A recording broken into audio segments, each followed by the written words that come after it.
Nous avons aussi des Ivoiriennes et des Ivoiriens qui sont venus recevoir de sa bouche la parole qu'on attend de lui. Alors, pourquoi cette conférence de presse? Parce que depuis un moment, en Côte d'Ivoire et même à l'international, tout le monde se demande, mais où va Jean-Louis Billon?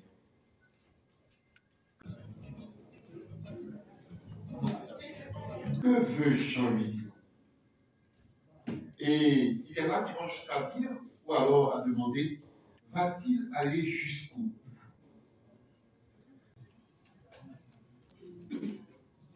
Cette rencontre est l'occasion pour lui de définir clairement son positionnement. Aussi bien fourni de journalistes et d'amis.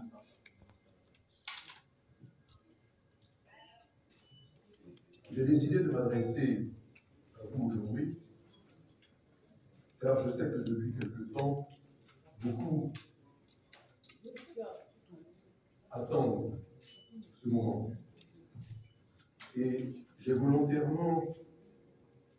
suis volontairement abstenu de prise de parole politique, espérant voir des choses se remettre en ordre,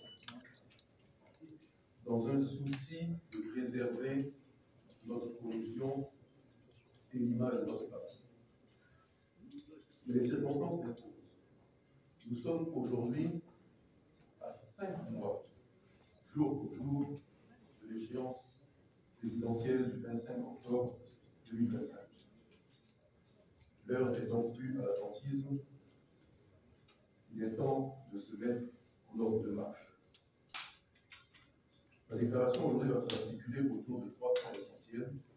La situation actuelle au niveau de mon parti, le PDC-RDA, les enjeux cruciaux de l'élection présidentielle, et enfin, mon engagement et ma vision pour la Côte d'Ivoire. Depuis la disparition de notre regretté président Henri-Konan Bettier, le PDCI traverse une période particulièrement délicate. Le processus de succession a été marqué par des tensions, des incompréhensions et des fractures internes qui se sont aggravées. En tant que membre du bureau politique, j'ai attiré l'attention sur la nécessité d'une transition responsable, inclusive, respectueuse de nos textes et fidèle à notre histoire. Hélas, ces appels à la raison ont été ignorés. Le 8e congrès, convoqué pour élire un nouveau président du parti et mettre fin à l'intérim du moment, s'est tenu dans des conditions controversées. Une direction nouvelle qui a été imposée, déjà fragilisée dès sa naissance par des irrégularités et une crise de légitimité sans précédent, sans excuse. Malgré les réserves émises sur l'éligibilité de M. Thiago, notamment en lien avec sa naturalisation française et au mépris des dispositions statutaires et constitutionnelles. Il a été élu président du parti avec la complicité tacite de la direction intérimaire et du comité d'organisation du congrès.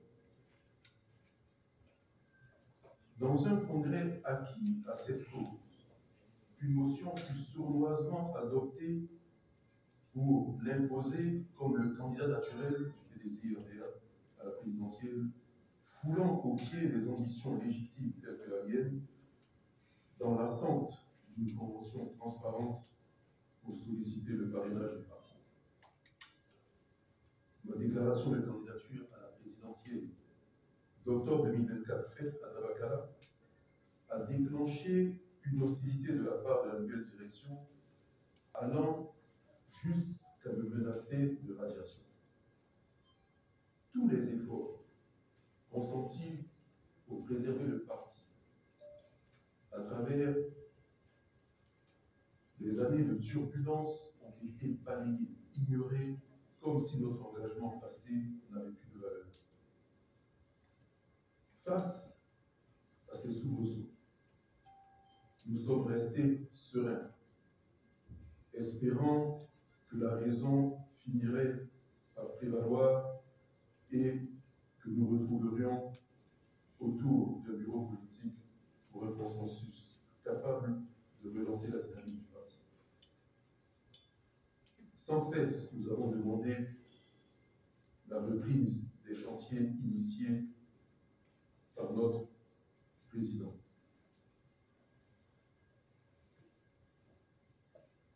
Mais le congrès, le 8e congrès,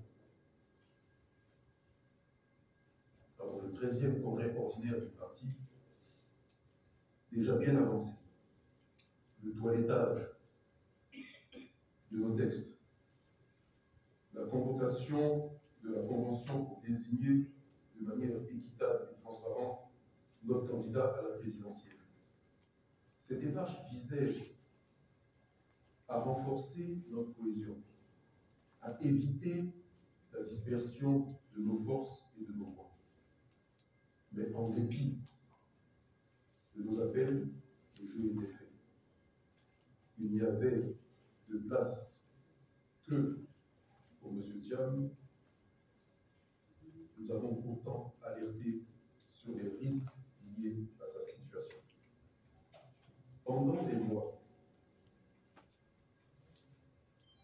son entourage a multiplié les annonces pour rassurer l'opinion. Et pourtant, le 7 février 2025, soit 15 mois après son élection à la tête du PDCI, c'est lui-même qui reconnaît entamer les démarches pour renoncer à sa nationalité française qu'il n'obtient qu'en mars. Puis, dans la précipitation, le 5 avril, un bureau politique est convoqué. Le 16 avril, une convention éclatée le désigne en candidature unique comme candidat du parti, reconnaissant ainsi que la motion inscrite lors du congrès extraordinaire était irrégulière. Une mascarade. Ces manœuvres menées dans l'ignorance des militants ont aggravé la fracture. S'en sont suivies des procédures judiciaires longues et complexes. Et aujourd'hui, les décisions sont tombées. Le président du PDCI est radié de la liste électorale depuis le 22 avril 2025 en raison de sa double nationalité lors de son enrôlement.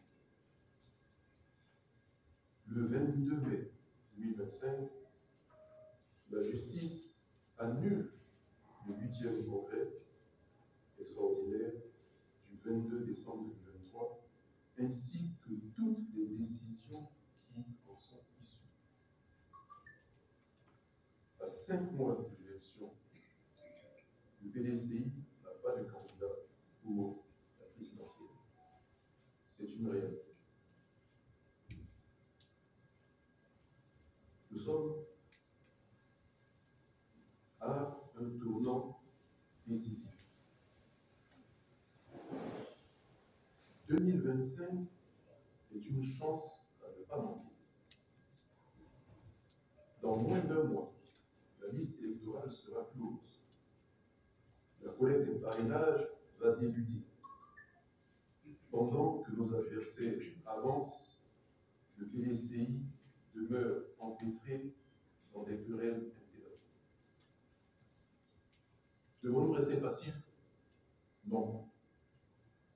Le PDCI doit urgemment convoquer une nouvelle convention démocratique et inclusive pour choisir un candidat légitime, éligible, porteur de véritables projets.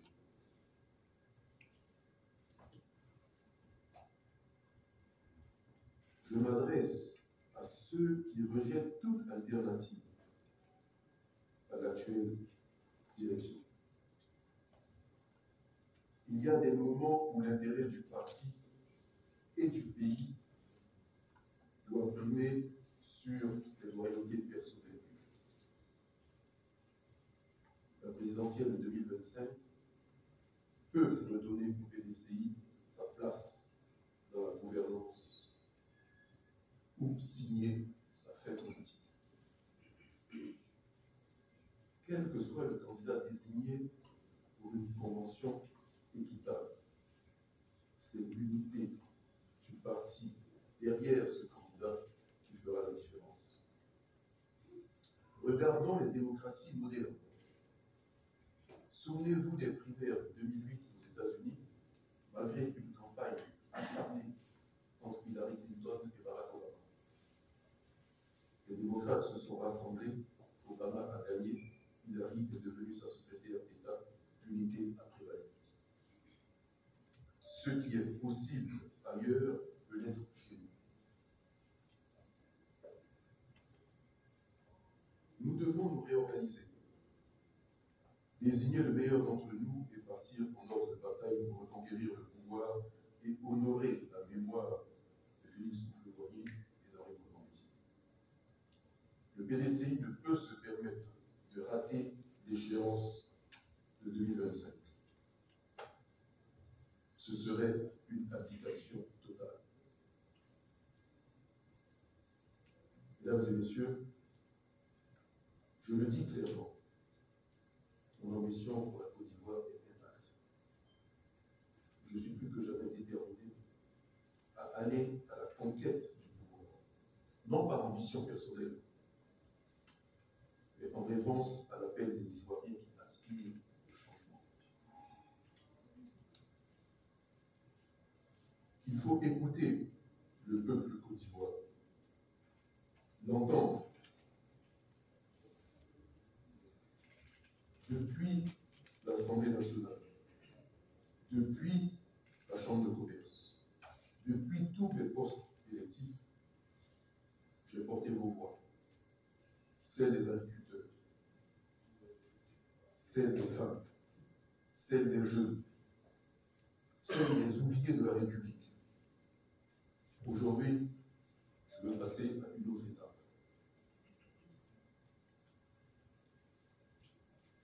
Instaurer une gouvernance fondée sur la transparence, la justice sociale,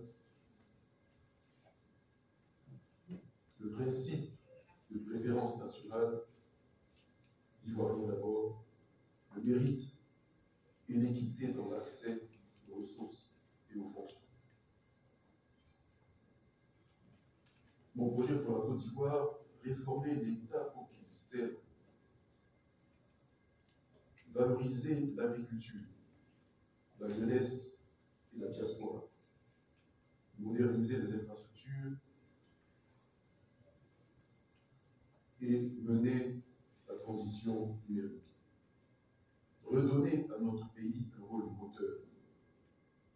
Garantir que chaque Ivoirien se sente chez lui dans son propre pays, du nord au sud, d'est au ouest, en passant par le centre. Je demeure militant du PDCI. Je suis candidat à l'élection présidentielle de 2025.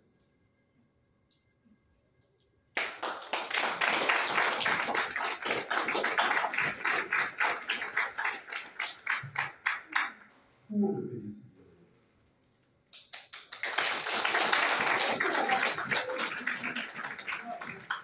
Que le parti ouvre le jeu démocratique que je vous appelle.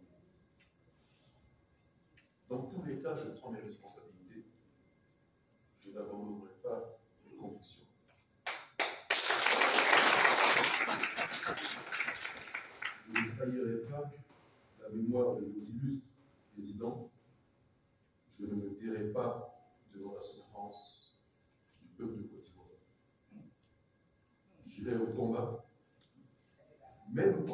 des structures traditionnelles, mais toujours au nom du peuple ivoirien, pour une Côte d'Ivoire plus juste, plus équitable et plus solidaire.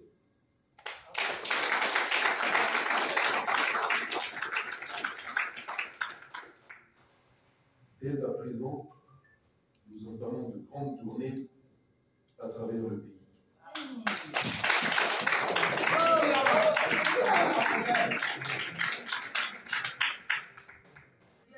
Nous irons auprès des Ivoiriens pour les écouter, leur parler, partager notre vision et construire ensemble une Côte d'Ivoire nouvelle. Mesdames, Messieurs, nous ne sommes pas condamnés à l'échec, ni à la division.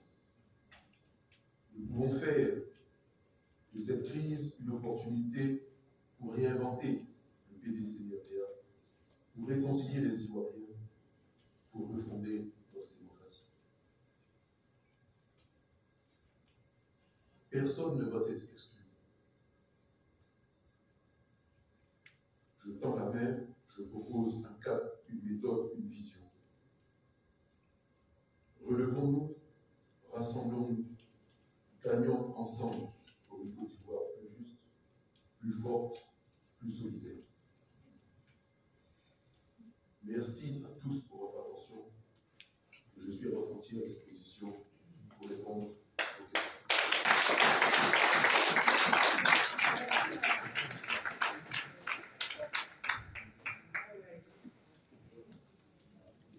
Bien, merci honorable Jean Mignon.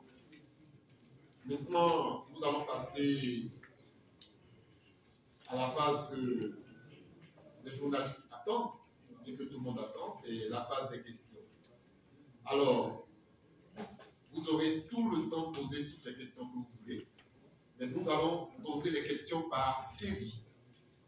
Nous allons prendre plusieurs séries de questions. D'abord, commençons par des séries de...